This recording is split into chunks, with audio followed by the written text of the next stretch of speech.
Hello and welcome. I'm joined today by Chris Green, who is Professor of Public Theology at Southeastern, and we're going to be talking about the opening chapters of the New Testament, the Gospel of Matthew and its account of Christ's birth and the events surrounding his nativity.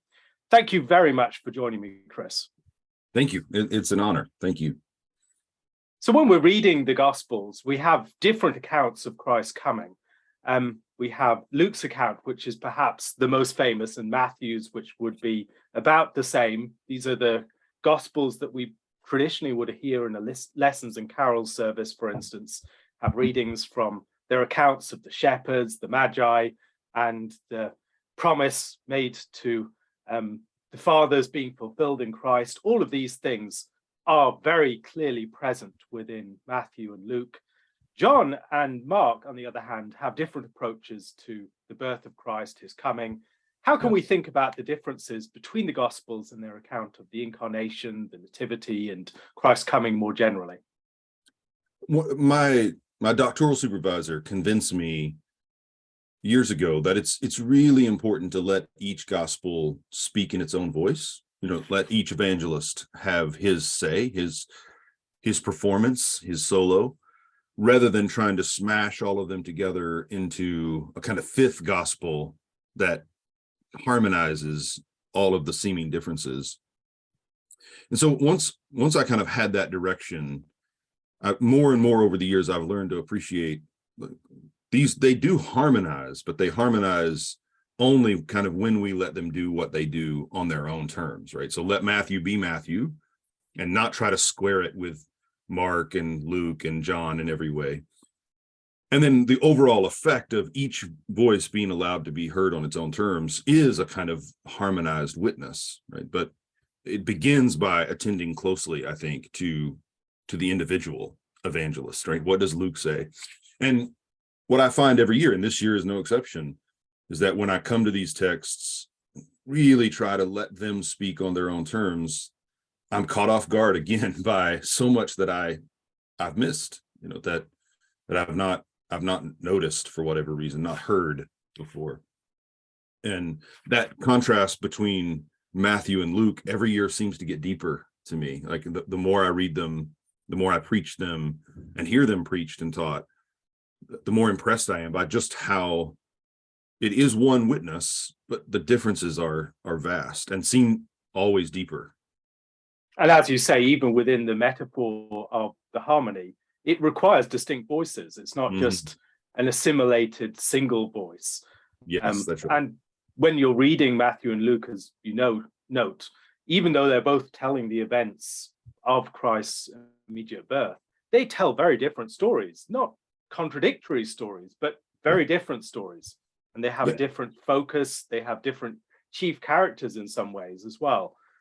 So I'd be curious to hear some of your distinctive features. What would you see as some of the distinctive features of Matthew's account of the Nativity? Some of the things that sets it apart from Luke in particular. Yeah, John Behr has convinced me that it's important to realize the ways in which the Gospels are a new genre. But that's, and I agree with him. But that said, I think Matthew and Luke are both such careful readers of Israel scriptures. So they both know what they're doing. They've kind of honed their skills on reading Israel stories really well. And everybody can see that, right, in the way Matthew talks about Jesus as the new Moses, or in the opening chapters of Luke in particular, you can see how he's calling back the stories of the prophets. I mean, Mary is in some ways the culminating prophetic figure in Israel's tradition. She's, the Lord comes to her as he came to the judges, as he came to the prophets, identifies her as the favored one. But I think one of the most striking features of Matthew's account is how he leaves he leaves gaps in the narrative that force you to reckon with why you're not being told what you're not being told. Auerbach's famous phrase about the difference between biblical narrative and Homeric epic is that biblical narrative is fraught with background. And I think that's absolutely what Matthew is doing. Like, he's giving us just suggestions that are fraught with background. So he's emphasizing Joseph instead of Mary. And I mean, Joseph is the central character in the Nativity, whereas in Luke, it's Mary. But he's also not telling us much. I mean, just to kind of open up the discussion, all Matthew says is Mary was found to be with child of the Holy Spirit. Right? Not a word about who found out, how they found out, what finding out meant to them, you know, what Joseph was thinking or feeling, what Mary was thinking, what she said to Joseph. And so right from that point, he sets the tone with making a statement that tells us something, but hides so much more and draws us, I think, into that fraught background. And Luke's not only emphasizing Mary as a distinct character, but Luke's telling the story a different way. Like his style of storytelling is entirely different from Matthew's. And I think this year I found myself thinking a lot about that, not just the fact that it's Joseph rather than Mary who's foregrounded, but that Matthew's style is so minimal, you know, that he's just making suggestions and then requiring us to pray into that, to lean into it and imagine what is actually happening here. And Joseph isn't really a speaking character. He's someone, things appear to him. He receives visions in dreams that we'll get to in a moment. But he's someone who, for all his importance in the narrative, doesn't really play that much of a speaking role. And in Luke, you have these great speeches. You have Zachariah's prayer, you have Mary and the great Magnificat, or you have her Let It Be to Me, and you have all these different speaking parts. And Matthew is very different in that respect. And the characterization is also really quite striking, because, as you say, it's fraught with background. And so Joseph is presented to us against a certain Old Testament backcloth, as it were, and Mary another. We read the Magnificat, and it's very hard not to think of the prayer of Hannah after the birth of the birth of Samuel. And so this is again fraught with background, this expectation that this child is going to grow up to become a king. He's going to be like the story of Samuel, like David, the one who's going to fulfill the promise that was, as it were, at the heart of the story of Hannah, that the birth of a child to her is the promise of a renewal for the nation as a whole, the turning of the tables on the rich, bringing them down from their thrones and bringing up the weak. And so there is this sense that we're on the first page of the New Testament, but this is a continuing story. This isn't something that started just at this point. That's right. And I think there are all kinds of ways in which Luke and Matthew tell their stories to draw our attention to that, right? Drawing up phrases that, if we know Israel scriptures, we recognize. But I noticed just the other day, when the angel comes to Matthew, he identifies him as a son of David. And there's a kind of irony there, right? Because Joseph doesn't talk. I mean, David is the psalmist, right? He's the one who sings to God, and he's a man of action. So what we know about David is, you know, he's his heart for God, his mouth is filled with praise and prayer, and he's a man of action. And Joseph, right, doesn't do anything really. In fact, what's important is what he doesn't do. And he doesn't say anything. And so I think right away we get this kind of irony. In what way is he a son of David, right? He's so unlike David in some ways. And then we're called back to the founding stories, the stories in Genesis.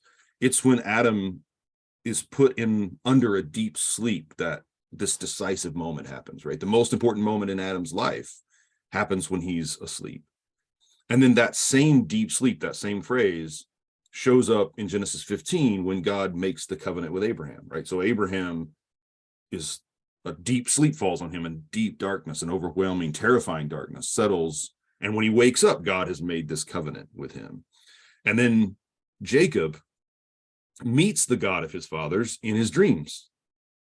And of course, Joseph's named for Joseph the dreamer in Genesis, who kind of this culminating figure who is sleeping the sleep of his fathers, right? Of Adam and Abraham and Jacob. And so I think what Matthew is doing is showing the ways in which he's not only a son of David, but he is fulfilling what began with Adam, was carried through in Abraham and Jacob and Joseph, and precisely in simply his yieldedness to the God who never sleeps, the God who is able to do what we cannot. He's doing more than David could ever have done, right? So he's not passive, he's just open to God. And to me, that's a theological thread that runs all the way through the Gospel of Matthew, that this kind of openness to God and what God can do that we cannot, this yieldedness, of course, culminates in Jesus' death on the cross and his being raised from the dead. So I think Joseph is already prefiguring that. He's refiguring all of those stories from Israel scriptures, but he's prefiguring what his own son will do in his death and being raised from the dead. And in the telling of the story, in the Old Testament story, in the genealogy, I think there's also a suggestion that it was never the virility or the strength or the power of David's own line. And so the women that are mentioned draw attention to key crisis points, whether it's Tamar, yes, and the fact that Judah's losing all his sons. Sheila is not being given Tamar. There's no son being raised up for her. His family's dying out. And then Tamar intervenes, and then there's this birth of Perez and Zerah, and that reinvigorates his line that was Absolutely. About to die out in Genesis 38. And then you have Rahab, who again is someone who comes in from outside, or you have Ruth, who when Mahlon and Chilion are dead, and you have Naomi coming back to her homeland, devastated, thinking that there's no hope after she's lost Elimelech, and her line's going to die out. It's this action of Ruth that leads to the revival of the line. And so there are all these stories of God's intervention, of something, of a crisis point, and then something that changes things. And when you think about the story of Joseph, he is a son of David. He's a kingly figure, or someone in that kingly line, a line that's been wiped out. Exactly. We read in Isaiah about the idea of a root coming out of dry ground. That's the line of David. I mean, it's been broken down below David. It's the stump of Jesse, as it were. And now there's going to be a child coming forth from that line. James Bajan has a very good piece on the genealogy in Matthew, comparing it with the one in Luke, and saying, how do we explain the discrepancies? And arguing that part of the explanation is that a child is adopted into the line of Jehoiakim, who was cursed that he would have no seed, but a child is adopted in, and that child actually leads to his line continuing on. And so in the similar way, there is a child given to the line of Joseph, to the line of David. This is not a natural child of their own power, but it's a child that's given by the power of the Holy Spirit to raise up the whole line of David. Yeah, and I had not thought about this until just now as you were talking about the genealogy, but these women who are listed there are not only surprising figures, scandalous figures, but the decisive moment in which God intervenes is a moment of sleep, right? Or a moment in the bed, right, where Tamar is seducing Judah, Bathsheba, Ruth, going to Boaz and uncovering his feet, and so on, like these. And that is what Joseph himself does, right? He goes to bed, right? He resolves what he's going to do about Mary. We're not told what he's thinking or what he knows and doesn't know what she says. I mean, we've said this already, but I do think it's striking the fact that Mary doesn't say anything here. She doesn't defend herself. She doesn't in any way attempt to explain. And apparently, Chrysostom, Augustine, other fathers argue that this is because Joseph has to show his worth. Like, she cannot say anything. She's not allowed to say anything because he has to learn for himself. But be that as it may, like her silence allows Joseph to kind of reckon with what he's going to do. And then he just goes to sleep. Once he's made up his mind, he just goes to sleep. And that's recalling, again, not only the stories that I mentioned earlier, but these women that you're attending to. And God intervenes once again in that secret place, although in a new way. Right now, something unheard of has happened. And the fact that this is in sleep, I think the other thing about sleep is it happens in the night. And if there's one thing that I think we see in the Nativity stories, we imagine when we're reading stories, often we have a sense, this is a daytime story, this is a nighttime story. And even some stories that happen in the daytime, we think of them in darkness in some way. So you read the stories at the beginning of the Exodus, and you sense these are darkness stories, even if they're taking place during the daytime. Or you read about the story of Jacob in the house of Laban and all the things that are happening there. They are primarily nighttime stories. So the mix-up of the two daughters of Laban, or the animals drinking at the troughs and being confused again at night, or you have the dreams of Jacob at night, or you have the fact that the story is introduced with him going to Bethel and the sun going down, and then when he leaves, the sun comes up as he crosses the Jabbok. And so in a similar way, you begin the story of the Gospels in the night. You have the darkness of John that's trying to comprehend the light, but this light shining in the darkness that cannot be overwhelmed by that darkness. Or you have the beginning of Luke. You have again stories of nighttime, and I think you have a similar thing and more pronounced in Matthew. So it may not be the shepherds at night; it may be the Magi following a star, which you see at night. Again, at night, yes, and it might be the dreams, several dreams that Joseph has. And so this movement from darkness to light is already something that's hinted at within the framing of the narrative. And the story is told like that, fraught with background aspect that we were mentioning earlier, like that leaves us in the dark as readers, right? So the story is doing to us what it is the characters themselves are experiencing. It's told in such a way that the style or the shape of the story matches the action. And I think that's some of its genius, right? That it's told so that we as readers are forced to experience some of the darkness. Like we don't quite know what's going on. And that's the point, right? That these men and women are faithful in the dark, that they hold true to God when they can't see. And we're being trained to do that as we read, as we attend to how the story is being told to us. And that's something you find in both of the stories of Luke and Matthew. Matthew tells the story of Joseph, and Joseph doesn't really know what's going on in a number of ways. He's left pondering and wondering what is the situation with his wife.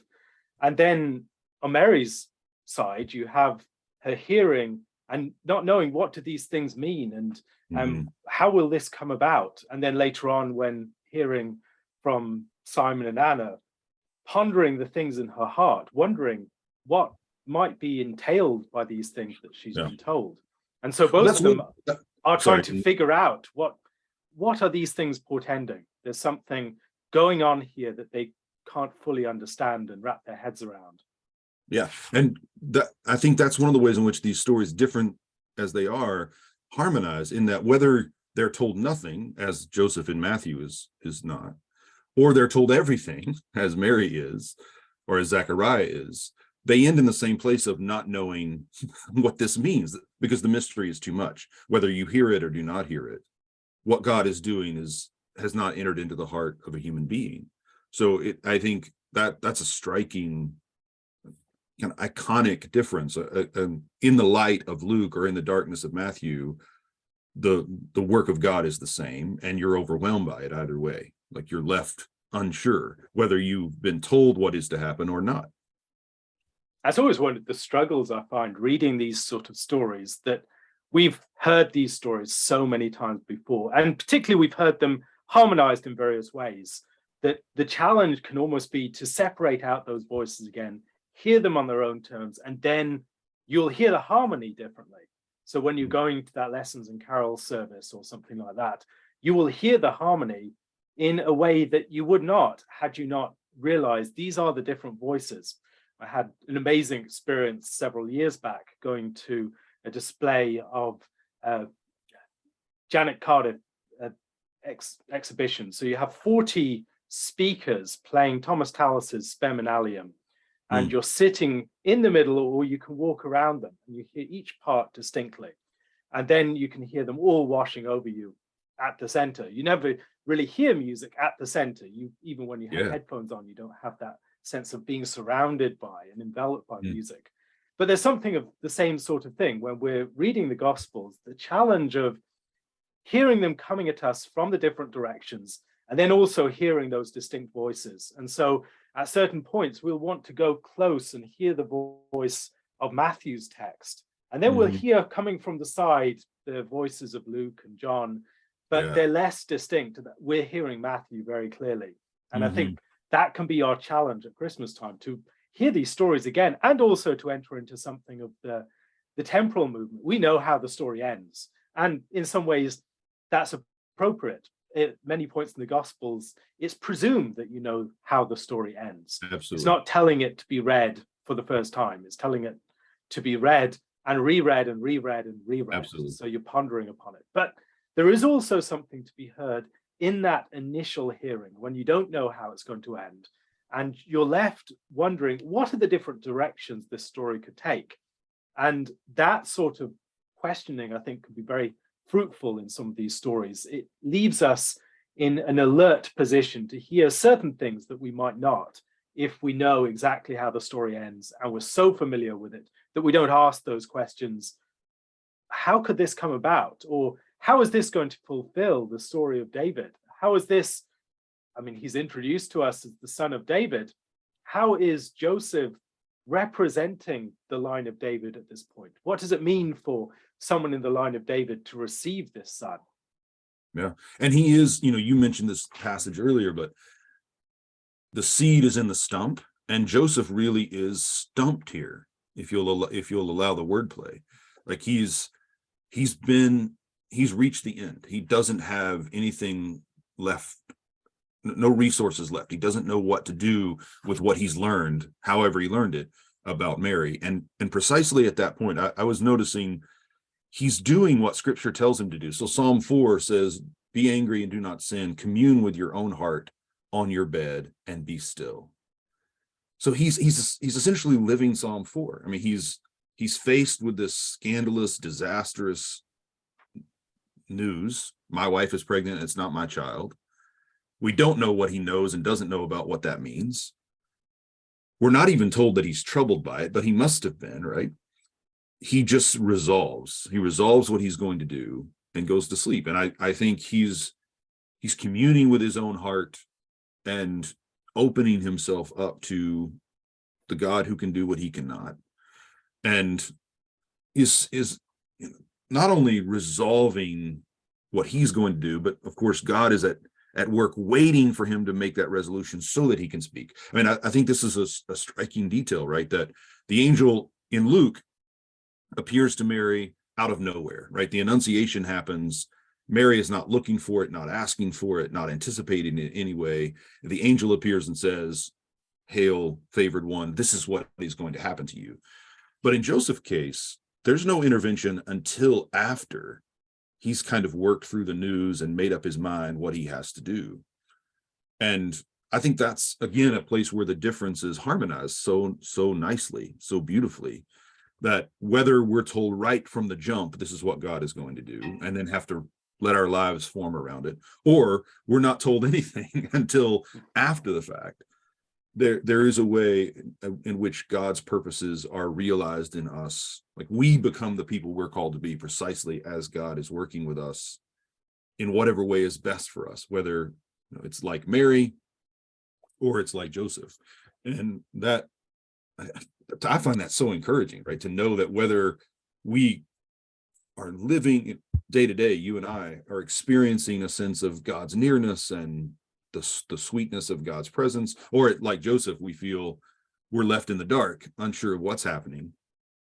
Either way, the God who's always working, the God who never sleeps, is doing what God alone can do. And that the Christmas story is about that too, right? It's not just about how God has come into the world, but what that God is doing now in our lives. And I find so much reassurance in that. And as you say, it's worth attending to the fact that Joseph is told after all of these things, are made known to him.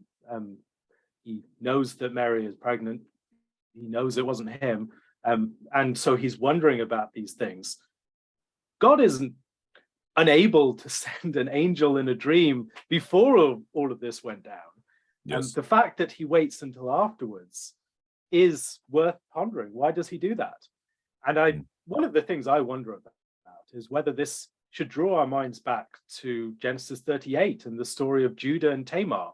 There is another situation where there's a woman who is with child, and the man is really angry, and he, in that situation, wants to go to the full measure of the law and beyond to execute vengeance upon this woman. Great point. And then finds out it's his child, and the child's being given to him, and it's actually going to continue his line. And so Joseph is put in a similar position as his founding ancestor of the tribe of Judah, and yet he does the right thing in this situation. And as he does so, he's fulfilling something of that story, but also that is the true gift of the child that will continue and raise up the line of David. Yeah, I think two things worth noting here for me. One is in the circles that I've moved in, there's often a kind of quasi-Marcion way of reading these texts that sees all of these characters, Joseph, Mary, Zechariah, Elizabeth, across the nativities, sees them as marking a break with the Jewish past, right? So Israel, and sometimes this is more implied than explicitly stated, but there's this assumption that the faith of Israel was always legalistic, juridical, formalistic, and the gospel announces something new. It's some dramatic shift. But I think if you attend closely to the way these stories are being told, whether we're talking about Simeon and Elizabeth and Mary and so on in Luke, or we're talking about Joseph here in Matthew, the point is there's such continuity with what God has always been doing right from the start with Israel and with Adam.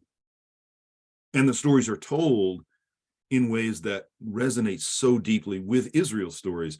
I think it's really important that gets named, right? That this is not, there's a newness breaking in, but it is a newness that has always been being prepared for, right? It's not a rupture.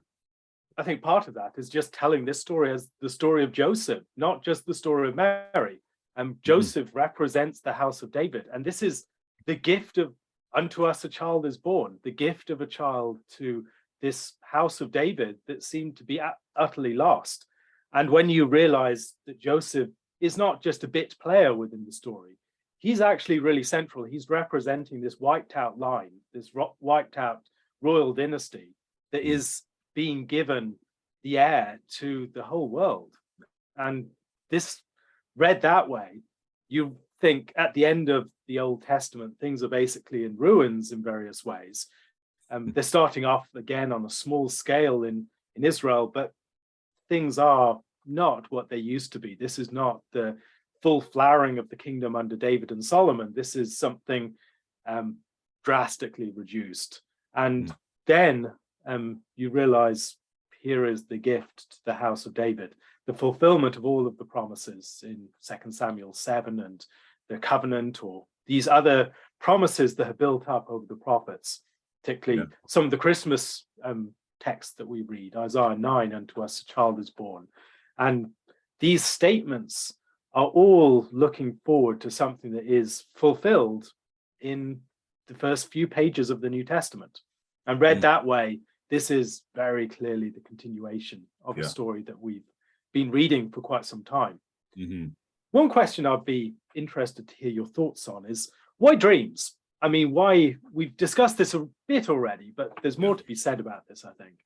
Why not just angelic appearances during the daytime, or a voice from heaven? Why angelic appearances in dreams? Yeah, and I think we, of course, do get direct angelic visitations in Luke, right? Both to Zechariah and to Mary, seemingly in the daytime, as you've said. I think one of the reasons may be this point about darkness, right? That God speaking to Joseph kind of comes up from below, from the darkness of the depth of his own heart. not darkness in the sense of sinful, but just in the sense of beyond our waking awareness, right? Beyond our day-to-day consciousness. And I think also it allows for Joseph to interpret. I mean, when we read these stories and we hear, an angel appeared to him in a dream, I think we tend to imagine it as essentially a conversation much like what we read in Luke, but that's not, of course, how dreams work, right?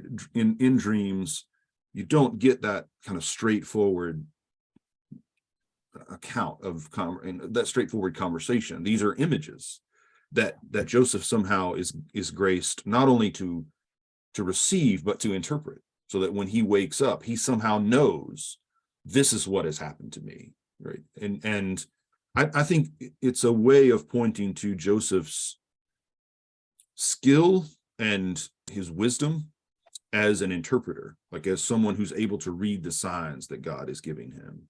And of course, as you know, it's not just this one dream. I mean, over and over and over in these chapters at the beginning of Matthew, God is working in dreams. And I think that may have something to do with the darkness is so heavy.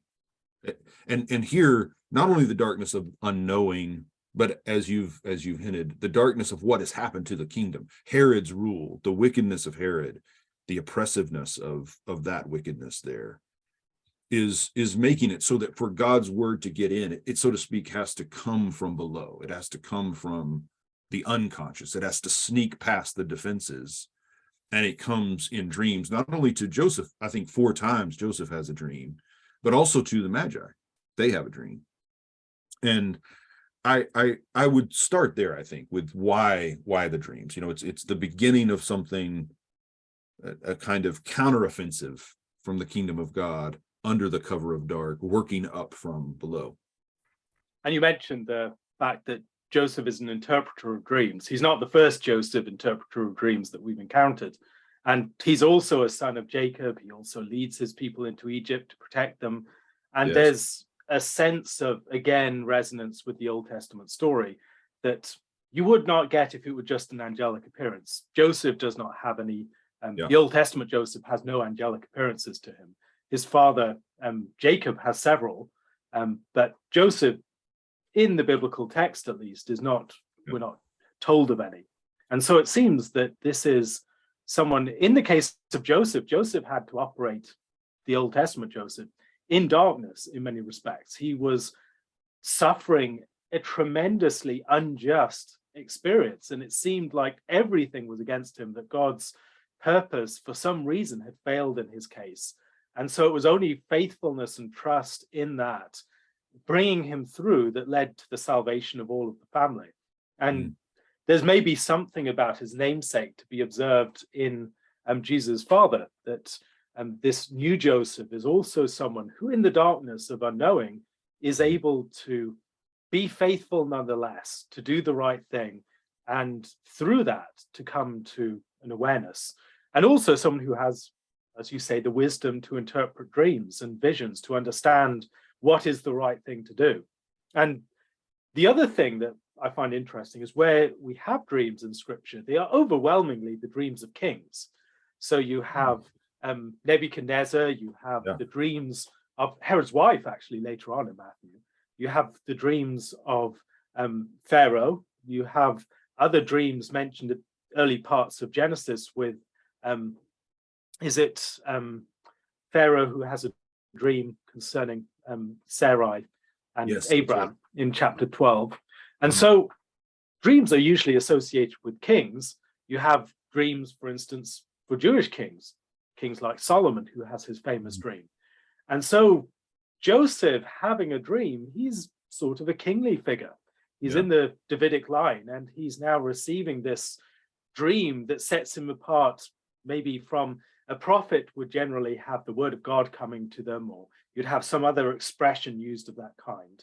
You can have the priests occasionally would have some sort of knowledge come to them, but the king is generally the dreamer. He's associated with wisdom, interpretation, and with this, with a greater power that he has to determine from the signs how he's going to act and rule and lead.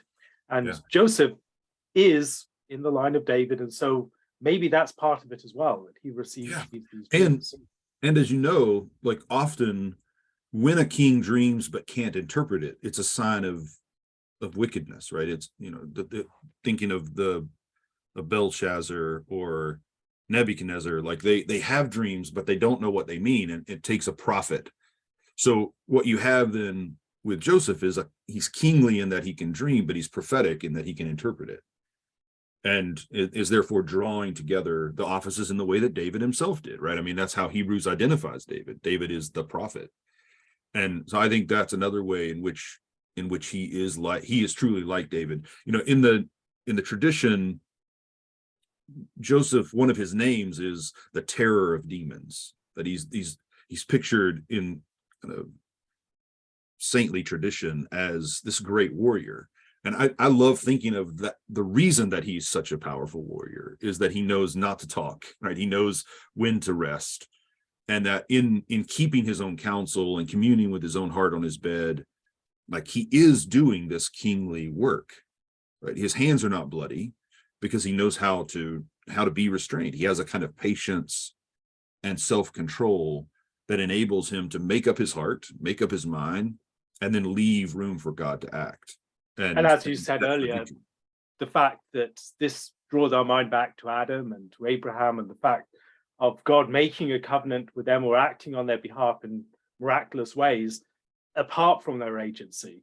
This, I think, is similar. You think of the situation of Solomon, who's given wisdom in a dream. He's in a situation where he's not actually exercising his strength primarily. This is a gift of God. And it highlights the fact that the child of promise was always going to arise from God's gift, from God's action on his people's behalf, not from anything of their own. And we can see this, I think, throughout the biblical narrative, particularly in Genesis, with these themes of childlessness and then the opening up of the womb miraculously by the Lord. This is not something that is just the natural fertility of Sarah or Rebecca or Rachel and Leah. This is something about God's action on his people's behalf. He's the one that's going to open up the womb. And most miraculously and tellingly of all, the womb of the Virgin, that even if there is no earthly or human hope, he can act in that sort of situation. Now, one thing I'd like to hear your thoughts on is we've talked a bit about harmonization and the fact that we have Mary's story very much within Luke and Joseph's story very much within Matthew. And we think in Scripture of the principle of the two or three witnesses and the confirmatory witness that occurs when two witnesses get together and speak of the same matter. What are some of the ways that we can take those two stories together and maybe imagine the sort of conversations perhaps that Mary and Joseph would have? Think about some of the ways in which they each have different parts of the puzzle, and sometimes they're given the same part of the puzzle, the name of the child, for instance. How can we think about the interaction between these two witnesses and how it can maybe enrich our understanding of Christmas? Yeah, so I think I mentioned this before, but some of the fathers in preaching these texts do exactly that. And some of them imagine that Mary has been told she cannot tell, right? Because Joseph must be allowed to show faith. And if he knows what Mary knows, then he can act in this virtuous way. And I think that's possible. I think it's also possible to think maybe Mary does say what she's been told, but Joseph just doesn't know what to do with it. I mean, if you put yourself in that situation, I mean, I think he wants to believe her. In some way, he probably does. But she heard from the angel, right? And was still unsure, how could this be? So if you're Joseph and you're hearing it from her, even if you believe her, even if you take her seriously, what do you make of it? You know, I think we, on this side of the story, as people who receive this faith and trust it, we're assuming a world in which this has already happened. But that's not the world that Joseph and Mary live in. I mean, they believe in a God who does the miraculous, but this is not simply a miracle, right? This is unthinkable. And this is why I think Luke draws our attention to the contrast between Zechariah's question, how will I know that this is happening? And Mary's question, how can this be? Like, his question seems to be faithless, but hers is not faithless because there's nothing for her faith to hold to here in the story. So even though it's the same story, the same God working out the same purpose, there is a newness here that has to be taken into account. So I think one thing we might do is just imagine that they are talking all the way through it, but just aren't sure what to make of it. Either of them, Mary or Joseph, just not sure, what does this mean? Okay, this has happened. What do we do now? How do we move forward? And I think one thing that underscores that is Matthew tells us, that the angel appears to Joseph in the dream and says, do not be afraid to do this, which I think is important detail. And when Joseph wakes up, he takes Mary as his wife.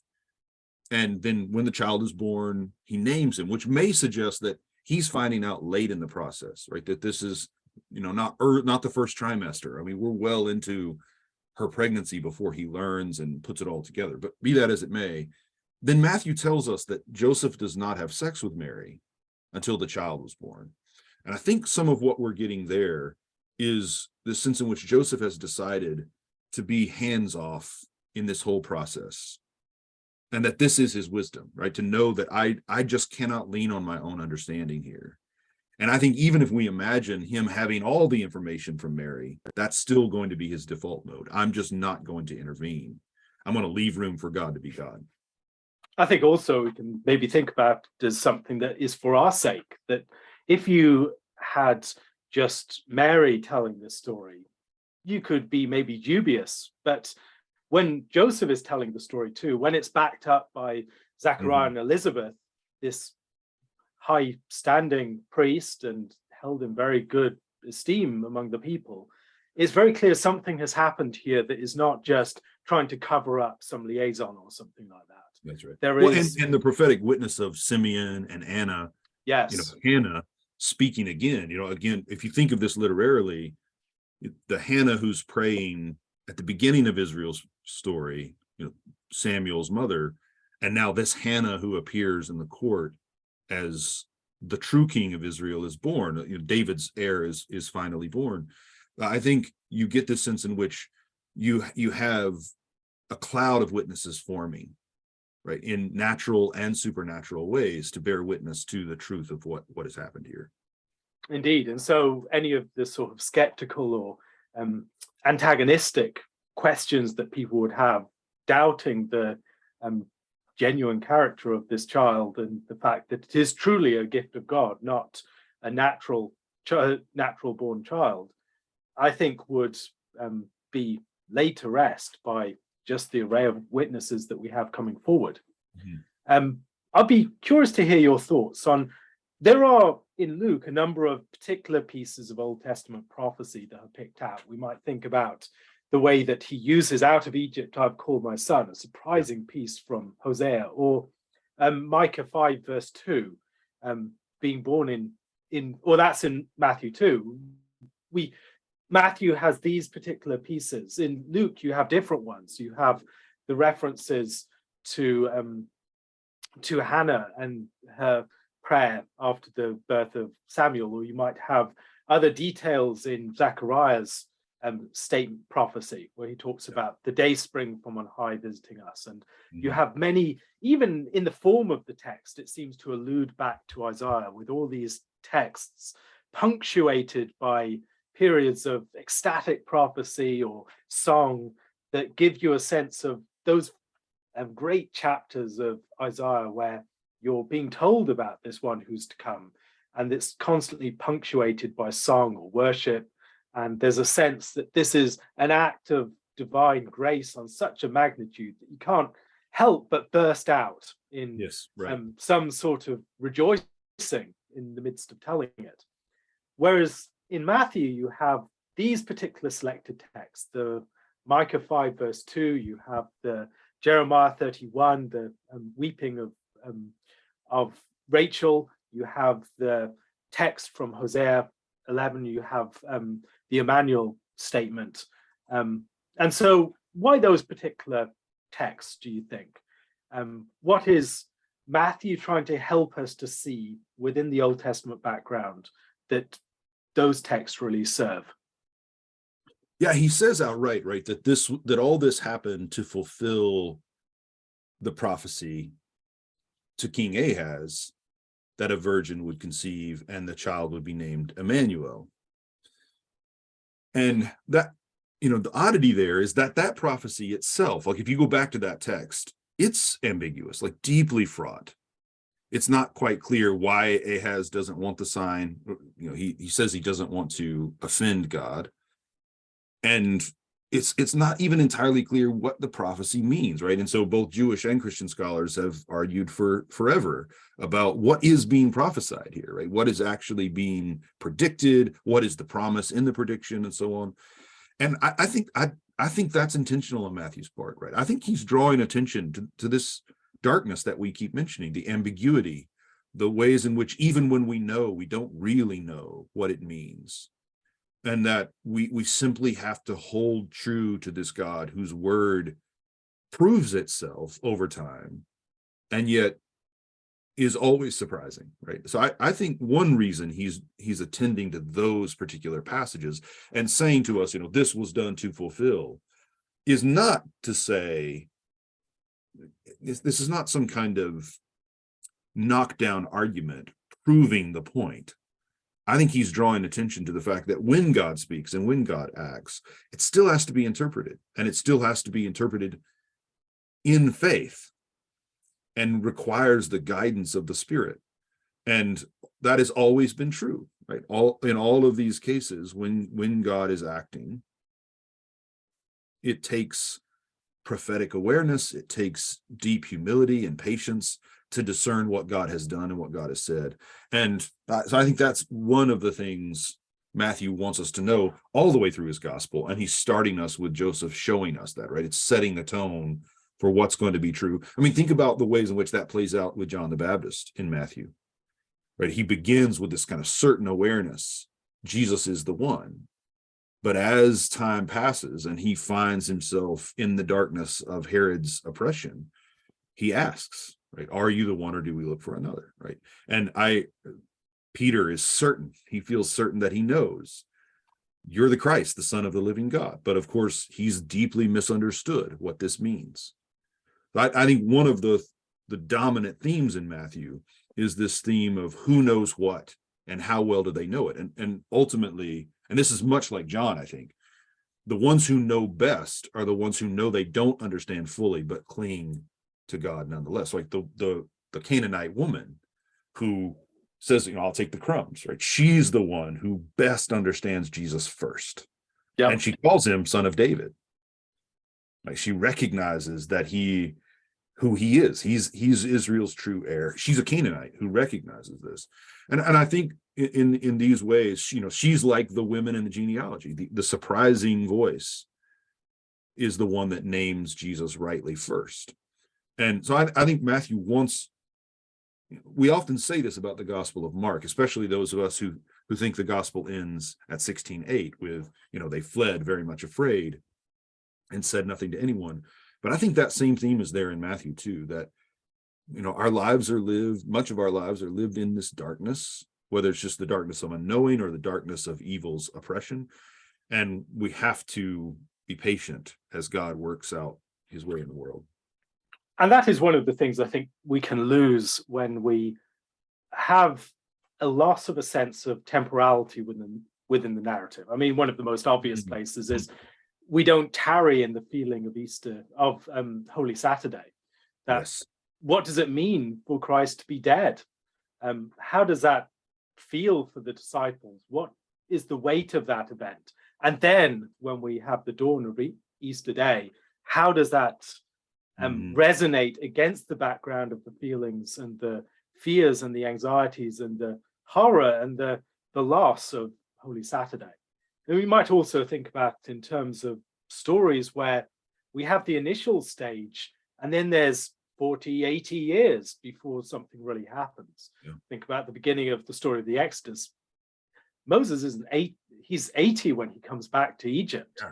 Yeah. And so you have all these events that are taking place, and then 80 years pass, and we don't actually think about that enough, or we don't think about the time that it takes for Samuel to grow up, and you've got the Battle of Aphek and everything going crazy and wrong in Israel.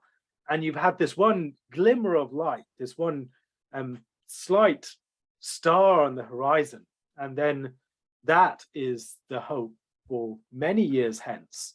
But it is something that takes a lot of patience, and you will be in the darkness for much of the time. Same in the stories of Joseph or the stories of Jacob. The feeling that we have as we jump through the narrative and seeing the highlights, we don't have a weighty enough understanding of those periods of uncertainty and doubt. I think another thing here on the prophecy front is just reflecting on the way that Matthew is using the Old Testament. So, for instance, when he's using Hosea, out of Egypt I've called my son, he's not using it saying this means that that prophecy is predicting Jesus coming out of Egypt in this particular way. Right. Rather, he's using it in a more poetic way that fits with the way that God crafts history, that just as the Lord would bring his people out of Egypt, and that's an event referred to in Hosea 11, so he would bring his son, his firstborn, his only begotten son, out of Egypt in a way that rhymes with that. And in the same way, I think what we have in this statement concerning Emmanuel is not a prophecy of the birth of Christ directly, but indirectly. It's a prophecy of a child born to the line of David in its original context that spells hope for the dynasty, faced with the possibility of being wiped out or suffering this huge setback, that this child being born is hope. And as you go through the story, you see that within Isaiah has a number of different horizons in view, and those horizons resonate with each other. And so something prophesied in one horizon can speak also to the next horizons. And so I think this is part of what's going on with that sort of prophecy. And if we're just seeing it as, oh, we have to work out how this refers to Christ directly, I think we're missing part of what Matthew is doing with the Old Testament, which is far fuller than that. Yeah, and I think that part of, to talk theologically for just a moment, I'm convinced that the form of Scripture matches the ways of God. So the way stories are told to us fit the ways God has not only has worked, but is always working, right?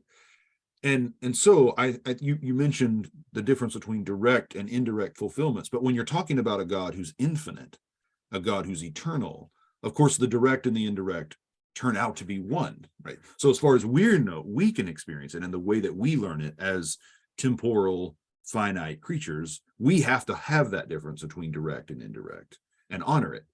But for God, those things are one. And I think that's what's happening with Isaiah's prophecy. That's what's happening with all of these prophecies. That's how prophecy is possible, because of who God is and what his life with us is. And trusting that is what we mean when we talk about faith and patience and humility and openness. And why I'm thinking too about, I don't think this was intentional on the author's part, but I can't help but notice Psalm 126 talking about God restoring Israel, restoring Zion. And our mouths were filled with singing. We were like those who dream. Well, that's Luke and Matthew brought together, right? God has restored the fortunes. And so we get the singing, Luke, and we get the dreaming, Matthew. No one had to intend that, right?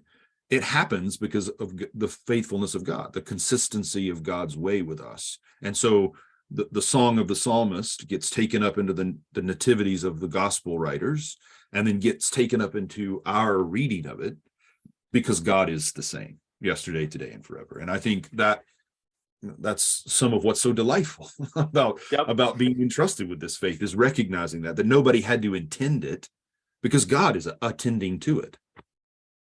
And as you say, that there is this is not just literary trickery or artistry. This is something that it conforms to the manner in which God works in history. And so it's also attuning us thereby to be attentive to the fact that God is over all of history, that he's not just someone trapped within time who is the victim of time, as we can often feel, but he's one who's orchestrating all things to his glorious end. And so as we're going through that history, reading it in biblical testimony, or even living it in our own lives, we can have a sense that this is not just random, this is not just chance. There is a divine orchestration of all things towards the end of the glorification of his Son and for his people's good. Yeah, absolutely. So I would like just to take some time very briefly to talk about Herod and his part within this story. We're running out of time, so I thought the story of Herod and the Magi is an interesting one. What's going on there? Well, again, I think we have, Herod, the darkness of Herod, and the remarkable wisdom of these Gentiles, right? These kings from another land who are able to see, because they're outside of that realm of darkness. They can see through the darkness because they're not immediately oppressed by it. I think this, and I've mentioned this in passing already, but in Matthew, he just keeps drawing our attention to the ways in which the outsider is the first to see what God is doing inside, right? So the Canaanite woman, the women in the genealogy, the centurion at the end, but the Magi, I think, are front and center there, right? They're the ones who understand Israel's story best, even though they are marginal or even external to it. And I don't think that's new. I think that takes us right back to Genesis. It takes us back to the fact that Hagar is the first to name God, right? This Egyptian slave, not Abraham, but his Egyptian slave is the one who really starts to identify the character of this God who's called Abraham. And Melchizedek, right, is this priest who's able to bring the gift of God to Abraham from outside of what it is that we think of as the chosen people, and so on, right down through Israel scripture. It's again and again and again, attention is drawn to the fact that the chosen people are chosen not because they're superiorly righteous or superiorly faithful, because very often the most faithful come from outside or elsewhere, but they're bearing witness to this God who always has someone to bear witness, even if it is, again, someone external to the covenant or external to the camp. And I think the book of Hebrews presses this point sharply. And that's why at the end of Hebrews, we're told we have to go to him outside the camp, that he's a priest of the order of Melchizedek, that Jesus is the one who kind of draws together into one family all of those who before were thought to be outside and inside. And so I think Matthew in some ways is anticipating that. He's telling the story in such a way that we realize God is always and has been the God of Israel, and yet God is also the God of the nations. And there are these outsiders who are recognizing what God is doing on the inside. And so Herod, even though he's the king of the Jews, he's not a faithful king. He's an outsider who's taken a place inside in a way that's unfaithful. But we have outsiders who are faithful, and room is made for them in what God is doing. I think that's at least a place to begin with why Matthew draws our attention to them. And there really does seem to be a twist again upon familiar stories. You have here a king killing the baby boys, but he's a king who's situated in Israel. He's their king. He's not Pharaoh in Egypt. This is a situation where the faithful Israelites flee to Egypt to escape from the king in Israel. You think also of the fact, who are the great antagonists in the story of the Exodus? The magicians of Egypt under Pharaoh. And now you have Magi coming from the east, following this light through the wilderness, as Israel followed the light of the pillar of cloud and fire. And they're following this light to the king whose court they spend time in, and yet they are the ones who, following this star as pagans, are better able to see the signs of the times and what they mean than the very people in the center of Jerusalem.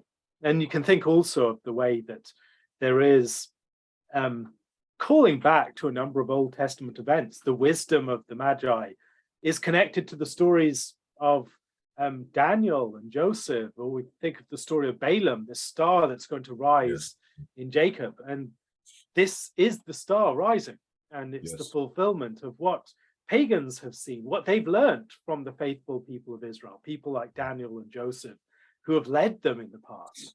And now they're able to see something and come in fulfillment of Isaiah and other places, with the kings coming from afar, bringing their riches and their treasures to the Messiah, and Israel being raised up by the Lord. And so again, we're having this deep, resonant, biblical array of images and array of events and fulfillment of prophecy and Old Testament hope in this situation where very few people are situated to recognize what's going on. But as readers, we're being invited into this place where there was this deep darkness, and now this glorious light has shone. And as we've seen that light grow, we can look back into that period where it was first appearing and recognize things that no one else at those times, except for a very select few, could have seen. That's right. And it's fulfilled. So if we go to the end of Matthew, we get this line, the poor you have with you always, but me you do not always have, right? And then just a bit later, Jesus describing the separation of sheep from goats. And I think it's telling that they could not separate themselves, right? They have to be separated. They don't know the difference. Only the shepherd can make that distinction. And he makes the distinction based on what they did unknowingly. Right? Neither the sheep nor the goats recognized when he was hungry, when he was naked, when he was in prison. And yet the sheep went to him in prison anyway, somehow, and they fed him, because what they do to the least of these, you do to me. And then the very last scene in the gospel, again, fraught, because we're told that some doubted. They see Jesus, the resurrected Jesus, in the moment of the ascension. Some doubted, whatever that means. And then he says, I'm with you always, even to the end of the world. And then he vanishes. Right? So the last line of the gospel is in a sense humorous, because he's saying, I'm with you always, and then disappears. But what ties all that together is he said, you won't always have me, you'll always have the poor. But what you do to the poor, you do to me. And then the last word is, I'm with you always. How am I with you? I'm with you in the poor. And Maximus is the one who draws all that together, the one who I saw first drawing it together. And Maximus says, God is the poor man. Christ is the poor man. And that is the way in which he is always with us. That's why people don't recognize him, though. So Matthew's entire telling, both in form and content, is about the ways in which this has always been true, right? When God comes, those who are closest to the action seem to miss it. And it takes these outside figures, Hagar, the Magi, the centurion, the Canaanite woman, to see what we're too close to notice. That's a very good note to end on, I think. Thank you so much for joining me, Chris. Oh, it's been a joy, as always. And to all of you who have listened, I hope you have a wonderful Christmas. May God bless you richly and your families, and in the new year. God bless, and thank you for listening.